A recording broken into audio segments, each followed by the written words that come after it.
Si vous nous rejoignez à l'instant, on a Moussa Alibal, sous-préfet de Niassia, qui nous regarde ce matin et qui envoie son bonjour à toute l'équipe de la matinale. Merci beaucoup, restez avec nous. On poursuit avec la rubrique invitée, juste après ceci.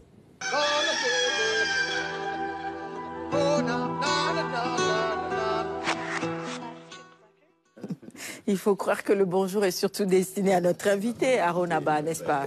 C'est la solidarité entre les Bas. Je retourne les salutations à M. le Préfet. Voilà, l'administration territoriale du Sénégal. Tout à fait. Et justement, vous êtes sur ce plateau pour parler de ce sujet. On va parler de territorialisation, des communes également, c'est ça? Bien sûr, parce que l'administration territoriale également est une importante composante dans la matérialisation, la concrétisation de l'acte 3 de la décentralisation. Et donc vous faites partie quand même de ces organes-là mis en place par l'État du Sénégal pour son accélération, pour également corriger certains impairs. Alors parmi ces batteries de mesures prises par l'État du Sénégal pour que l'acte 3 de la décentralisation soit acté, soit vraiment acté. Alors quelle serait aujourd'hui la tâche qui vous est dévolue, vous de la CNDT, M. Ba?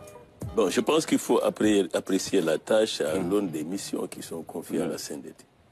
Donc, la Commission nationale du dialogue des territoires a été créée par décret, précisément le décret 2015-1970 du 21 décembre 2015, et qui la rattache à la présidence de la République. Donc c'est un organe technique de réflexion stratégique, c'est vrai consultatif, mis à la disposition du président de la République et son gouvernement. Cet organe aussi a pour mission, dans le cadre de l'impulsion de la dynamique territoriale, dans la deuxième phase de l'acte 3, comme vous l'avez annoncé, de travailler à faciliter la mise en place des pôles territoires, ce qu'on appelle les groupements territoriaux. Mais la mission principale de la CNDT, si ce n'est la première, c'est d'assister Monsieur le Président de la République dans la définition des mécanismes de coopération territoriale. Ce n'est pas que ça, il faut accompagner aussi le gouvernement dans la promotion du groupement d'intérêt communautaire. Il faut aussi aider les collectivités territoriales dans la mise en place de ce qu'on appelle les comités d'intérêt, les groupements d'intérêt communal et les établissements publics territoriaux. Une autre mission importante qui justifie d'ailleurs nos actions de dialogue, c'est de faciliter les relations entre le gouvernement et les collectivités territoriales d'une part, et les collectivités territoriales entre elles, d'autre part, pour faciliter un peu la concertation entre les acteurs. Alors ce qu'il faut comprendre, c'est que la CNDT, donc mise en place depuis 2015, qui a été présidée par Feu Djibo Leïtika, donc ce qui nous permet vraiment de prier pour le repos de son âme, est suppléé par le ministre d'État Benoît Sambou et a disposé d'un plan stratégique avec un phasage à 3 étapes. Donc la première des choses, vous l'avez évoqué tout à l'heure en parlant d'intercommunalité de coopération territoriale. L'intercommunalité de la coopération territoriale sont considérées comme des alternatives à l'incohérence territoriale, qui est une grosse préoccupation de la seconde phase de l'acte 3. Mais il faudrait saluer déjà la vision de l'acte 3 à travers l'ambition du président de la République de faire en sorte que le Sénégal soit organisé en territoire viable, compétitif et porteur de développement durable. Et c'est extrêmement important. Donc le rôle de la CNDT, c'est préconiser le dialogue. Je vous donne un exemple très précis. L'Agence nationale de développement l'Agence nationale d'aménagement du territoire, l'ANAT, a fait un travail extraordinaire pour la mise à disposition de ce qu'on appelle les outils d'ingénierie territoriale, pour proposer ce qu'on appelle les tracés des frontières des collectivités territoriales. Mais ce n'est pas une mince affaire. Parce que quand vous proposez le tracé, il fallait tenir compte un peu des besoins d'extension de certaines communes, les communes chefs-lieux de région, les communes chefs-lieux de département. Et vous verrez que bon, les enjeux autour des ressources partagées peuvent amener à ce qu'il y ait des réticences. Donc il faudrait, à travers ce tracé, que nous ayons déjà une idée de l'ensemble des zones confligènes après le tracé et de porter maintenant la négociation et le dialogue entre les acteurs. C'est vrai qu'il faut dialoguer. Il faut dialoguer, il faut que les gens se parlent. Souvent, les gens estiment qu'il y a des contradictions, or qu'il n'y en a pas, parce qu'ils n'ont pas suffisamment discuté.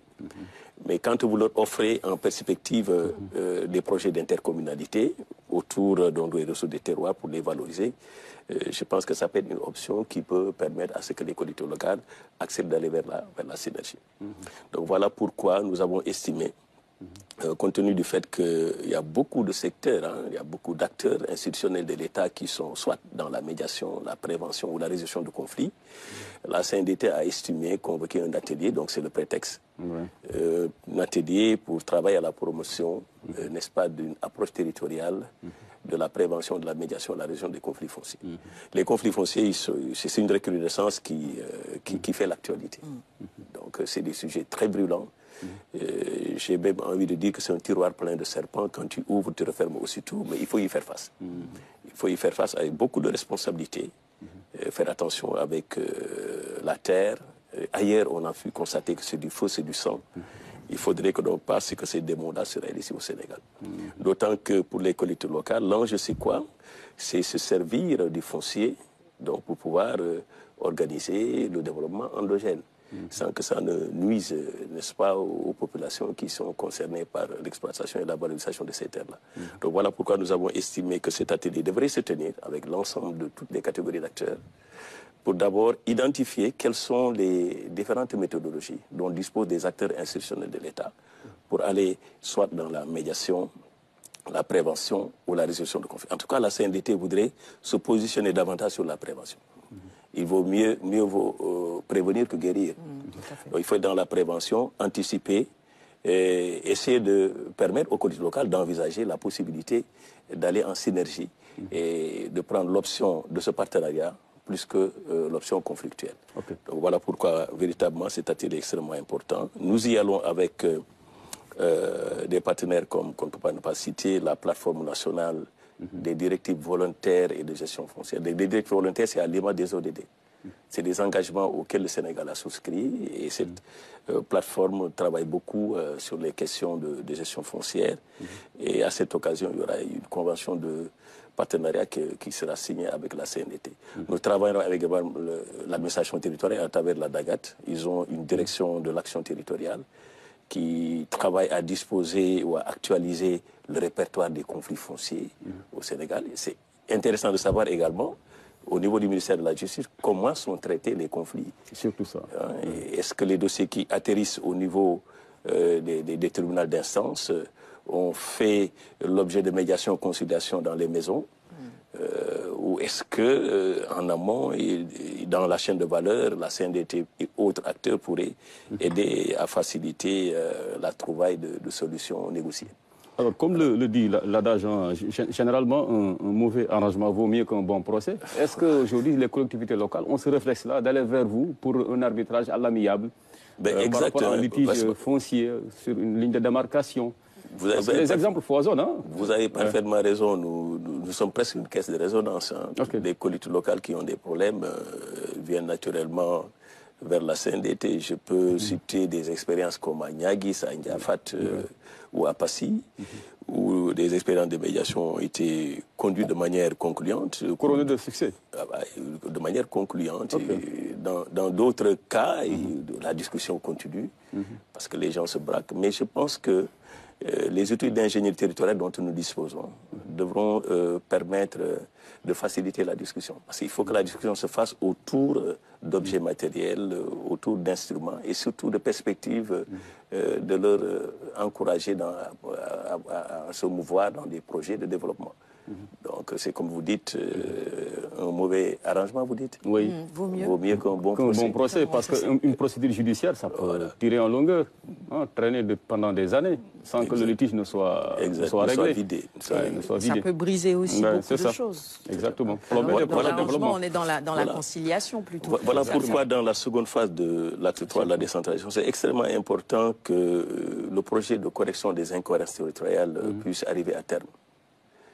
Parce que tant que cela n'est pas fait, nous ne pouvons pas envisager d'aller vers la mise en place des pôles territoires.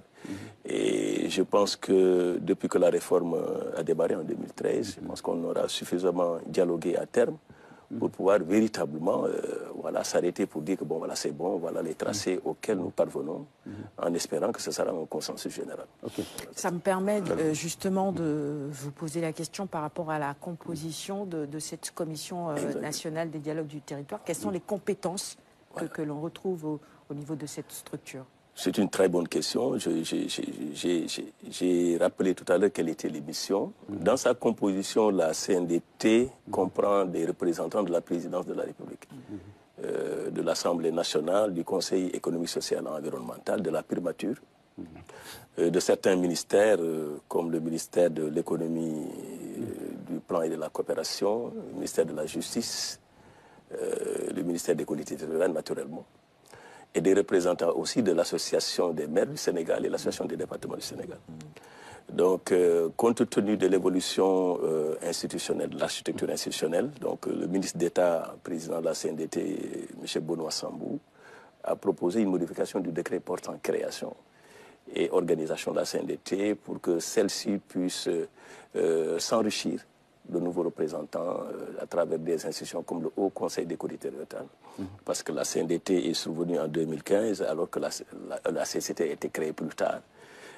Compte tenu de la scission au niveau du ministère de l'économie et des finances à l'époque, il faut également proposer que le ministère des Finances et du Budget nous intègre. De même que l'UAL, je pense que vous avez suivi l'actualité, à côté de l'AMS et de l'ADS, vous avez désormais l'UAL, ce qu'on appelle l'Union des associations d'élus locaux. Donc nous avons vraiment une expertise à notre disposition, mais aucune institution n'est de trop quand même pour accompagner la CNDT à réussir ses missions. Okay. Alors, est-ce qu'il y a une vraie complémentarité entre la CNDT et le HCCT, le Conseil des collectivités territoriales? Vous êtes également dans le dialogue entre territoires. Exact. Bon, on a comme l'impression qu'il y a peut-être une certaine redondance. Hein? Est-ce que vous ne vous marcherez pas dessus? Comment ça se passe? Le chevauchement, est-ce qu'il est évité? C'est extrêmement important que ceux qui animent les institutions puissent avoir d'abord un esprit d'ouverture, parce que de ma compréhension, toutes les missions se valent et se complètent. Okay. Pourvu simplement que ceux qui sont amenés à animer ces institutions-là fassent preuve d'ouverture et de synergie, souvent même pour aller en partenariat, pour mener à bien leur mission. Pour le HCCT, c'est vrai que le HCCT est à un niveau beaucoup plus global, parce que nous sommes une commission. Le HCCT, c'est un haut conseil. La niche de la CNDT, c'est l'intercommunalité de la coopération territoriale. Et nous sommes mobilisés sur des questions précises. Au-delà de la promotion des instruments de gouvernance de l'intercommunalité de la coopération territoriale, nous accompagnons la mise en place, par exemple, des pôles territoires, mais dans une réflexion qui intègre l'approche coopération territoriale. Le pôle territoire pourrait être, par exemple, une collectivité territoriale. Mais dans la compréhension de la CNDT, le travail qui est fait, c'est de proposer que le pôle territoire puisse envisager sous la forme, par exemple, d'une coopération territoriale. Donc tout cela apporte une complémentarité. C'est la raison pour laquelle, au-delà même du HCCT, la Commission nationale du dialogue des territoires a un accord cadre de partenariat avec le ministère. On travaille en toute intelligence pour mener à bien donc, les objectifs de la réforme, de sorte qu'elles soient concluantes à terme. Alors, face au rétrécissement des assiettes foncières, l'intercommunalité est la voie du salut pour beaucoup de communes. Mais est-ce qu'elles sont vraiment prêtes à jouer les jeux, à aller vers l'autre, à faire le pas nécessaire pour la matérialisation, pour que certains grands projets puissent sortir de terre aussi? Parce que les communes souvent sont trop jalouses, en tout cas, de leurs différentes prérogatives. Hein. C'est vrai. À ce niveau, est-ce qu'il y a des exemples au moins de réussite ou bien quelques balbutiements qui montreraient qu'il y a des communes aujourd'hui au Sénégal qui seraient prêtes à passer poser des actes forts pour que l'intercommunalité au moins puisse prospérer dans notre pays? Écoutez, je vais vous dire, globalement, dans la majorité, les collectivités locales sont empreintes pour aller vers l'intercommunalité. C'est comme vous le dites, ils n'ont pas le choix.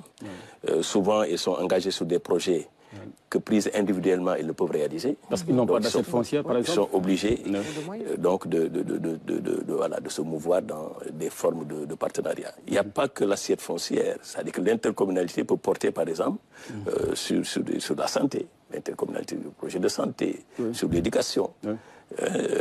sur la gestion des ressources. Hein. Mais la difficulté majeure dont les collectivités locales étaient confrontées, c'était l'existence du décret. Donc ce décret a été pris par M. le Président de la République le 10 mai dernier.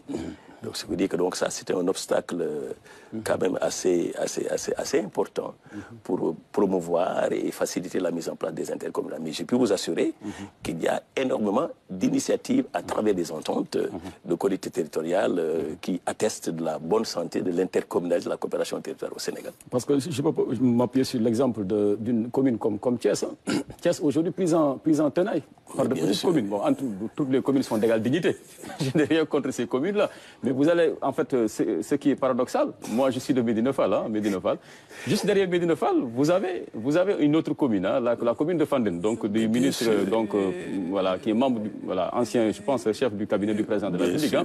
Alors, c'est paradoxal. Là où Thiès, par exemple, a un grand projet d'envergure qui nécessiterait en fait au moins quelques réserves foncières, elle n'a pas cette réserve-là. Si Fandène, en tout cas, s'accouboute sur ses compétences, alors le projet tombe à l'eau.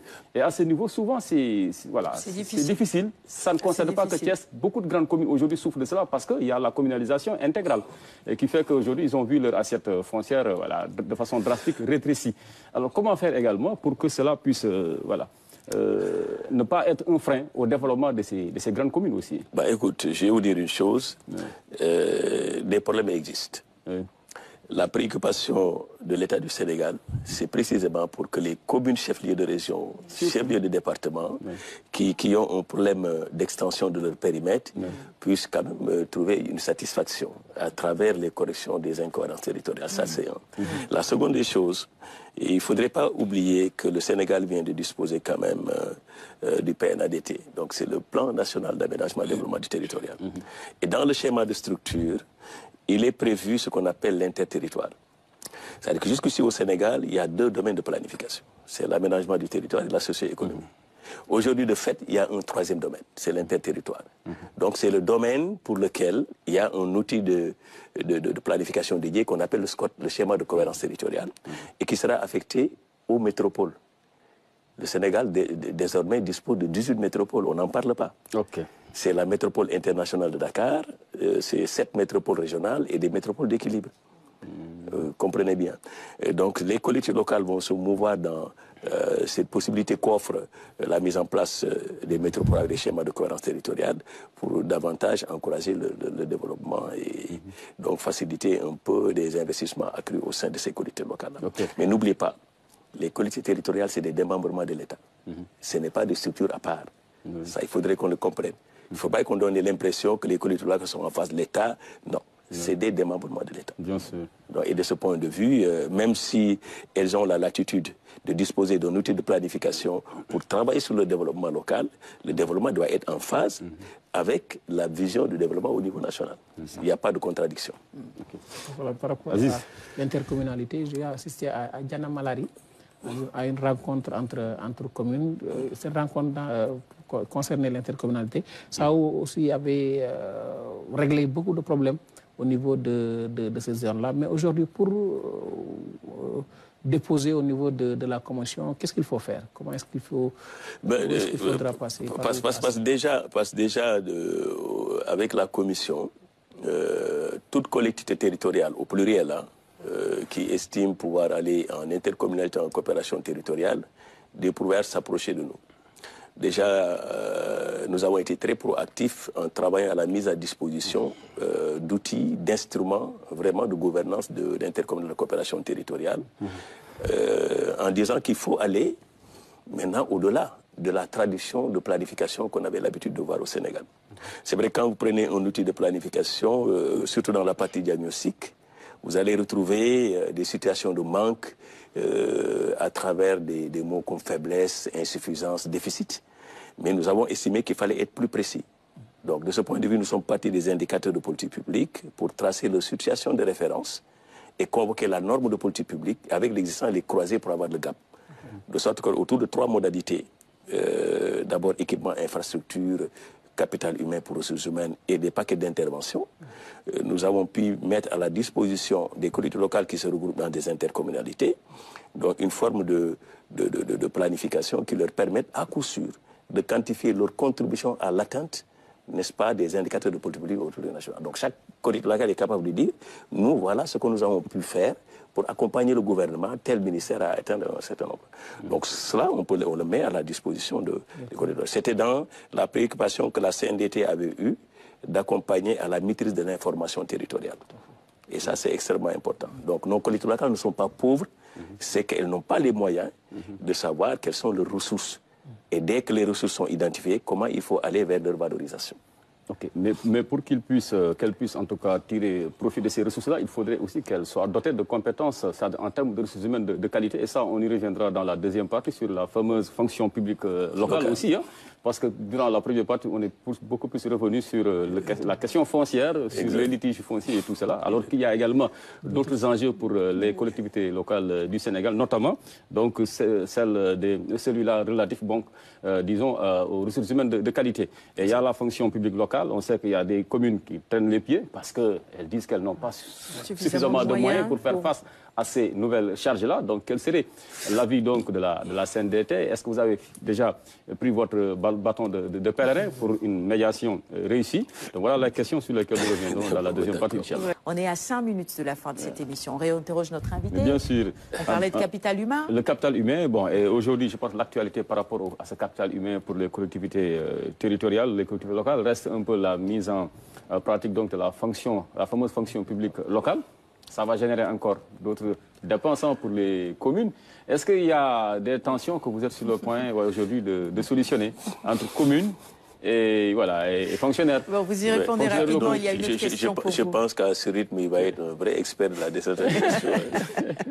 Écoutez, pour la fonction publique locale, c'était avec le ministre Aliou Sow. À l'époque, je m'en souviens, j'étais encore directeur général de l'agence de développement local et bien avant, conseiller technique auprès du ministre Aliou Sow. Donc, il faudrait reconnaître que c'est avec le président Macky Sall que les décrets à incidence financière ont été pris pour le finaliser. Donc, ça, c'est une chose. L'autre aspect, c'est la mise en place du Centre national de formation et de renforcement des capacités des collectivités territoriales, qui est dirigé par un maire, le maire de Gaïé, Abdou Khadr Diaye.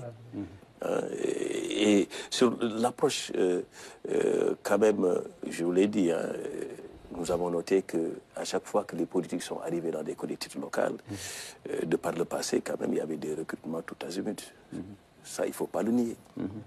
Au point que la collectivité locale avait plus de salaires à payer que de ressources humaines qui étaient véritablement là, présentes, compétentes, du fait de leur expertise.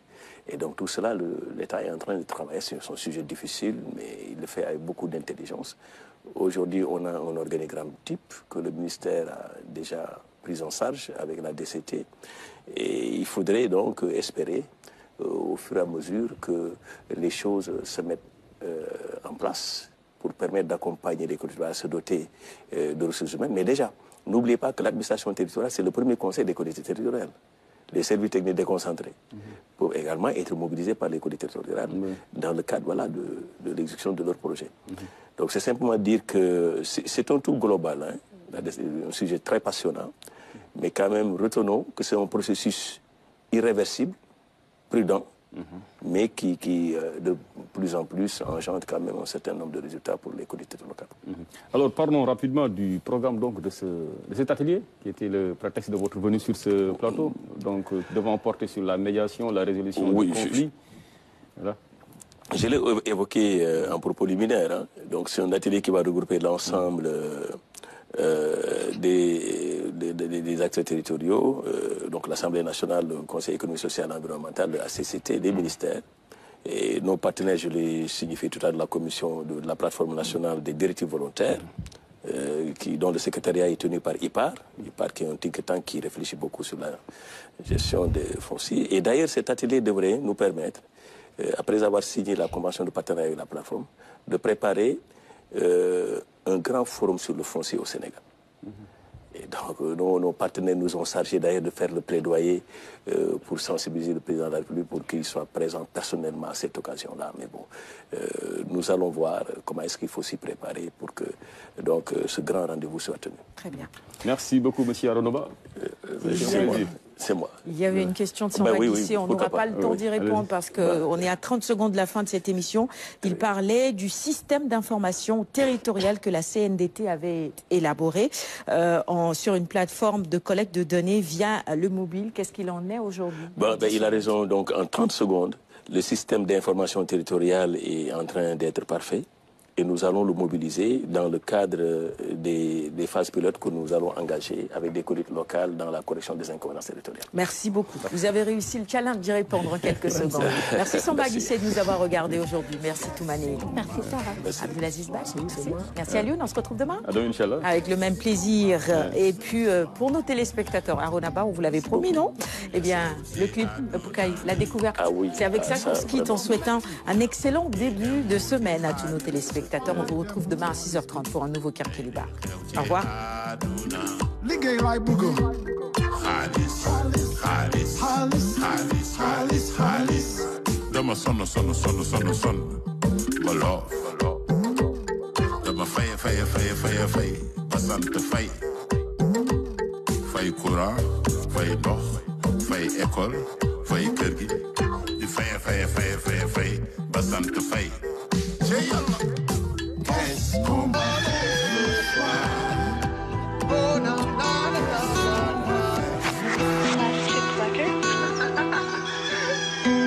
Gotta wake up early in the morning, a long way but go because I gotta find my way. The Lord need to stand up, get better warning, which makes me know where is the line what's left to be done. I gotta wake up early in the morning, a long way but go because